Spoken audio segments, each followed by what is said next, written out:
The influence of family on our self-esteem. The formation of our self-esteem is nurtured, in part, by the family dynamics we were raised in. It's a legacy that leaves its mark, and it's sometimes hard to heal, especially if it comes from a father or a mother who never loved themselves, and was not good enough to meet our needs, give encouragement or have a heart-to-heart conversation. There is no shortage of psychologists who say that in order to function in life, our tank of self-esteem must be filled to the brim. Whether we like it or not, there are few fuels that give us such determination, confidence and competence. However, we know very well that we often go through life with almost nothing in mind. Our levels are so low that it is almost impossible to restart our engine and overcome this problem. Most of our fear of rejection stems from our desire for other people to approve of us. Don't base your self-worth on their opinions. Harvey Mackay. The famous cultural anthropologist, Margaret Mead, explains something very important to us. She argues that the family is the first social group where the way we interact determines who we are, or at least a good part of it. Our parents are the ones who have the duty and obligation to fill our tank with appropriate nutrients and rich components. They should ensure that there is no lack of security, affection, attention.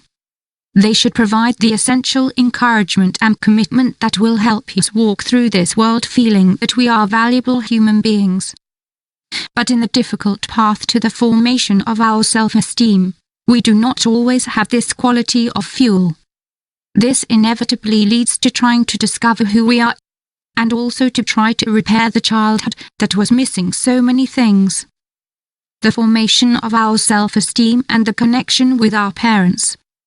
The formation of our self-esteem begins in childhood. But does this mean that our character is completely determined by everything we experienced in our childhood and early youth?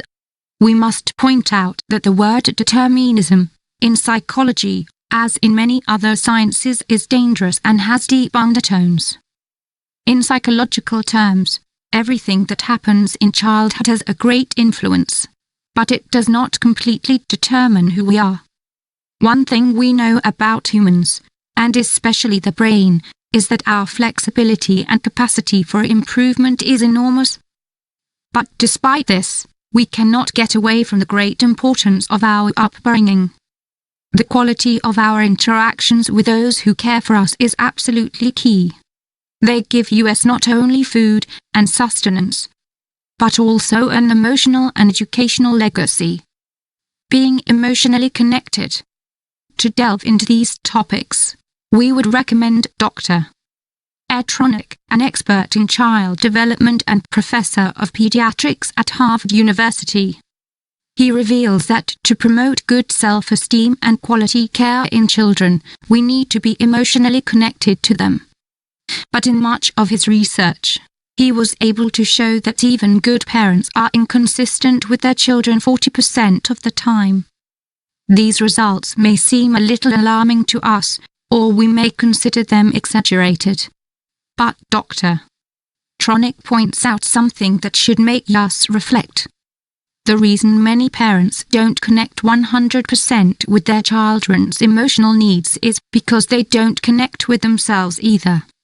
A parent who is full of stress and unresolved emotional knots will unconsciously send a series of star signals and information to the child. The child will subsequently absorb this information in his own life. In addition, if the parents themselves do not have high self-esteem, it will be difficult to create it in the child. If the child cannot feel this foundation in the parents, they will not receive the same security. The family influences, but you decide. The formation of our self-esteem during childhood is primarily influenced by three factors: physical appearance, our behavior, our academic performance. The way our parents handle these three dimensions can encourage us to grow in security and trust. If they don't show this, it can lead to helplessness, loneliness and fear. The worst loneliness is not being comfortable in yourself, Mark Twain. The hardest part of all this is that today we continue to see the immaturity of many parents in this regard. They are not aware of the problems they are causing with their language and communication style. Just by listening to the conversations in the school hallway, we can see how, without realizing it, they clip the wings of their child's self-esteem, feather by feather. Using comparisons. The use of comparisons and negative affirmations affects a child's self-esteem terribly. Telling a child that they are hopeless at math or that they will never pass their exams causes their self-esteem to crumble. Parents who do this are unable to see hidden emotional problems in their children, and they let them fall into the same abyss they did in terms of self-esteem. While it is true that family influences the formation of our self-esteem, we must also see that what happened in the past does not have to determine the rest of life. We have the power to stop being affected by running on such low self-esteem. The opportunity to repair a childhood full of flaws to give us a maturity that others could not give us is in our hands. We learn to provide our fuel and stop looking at what others can offer us. We have to work on our self-esteem every day. There must be a desire to change, to be brave and to love ourselves. Regardless of our past, there is always time to change and to invest in our own self-worth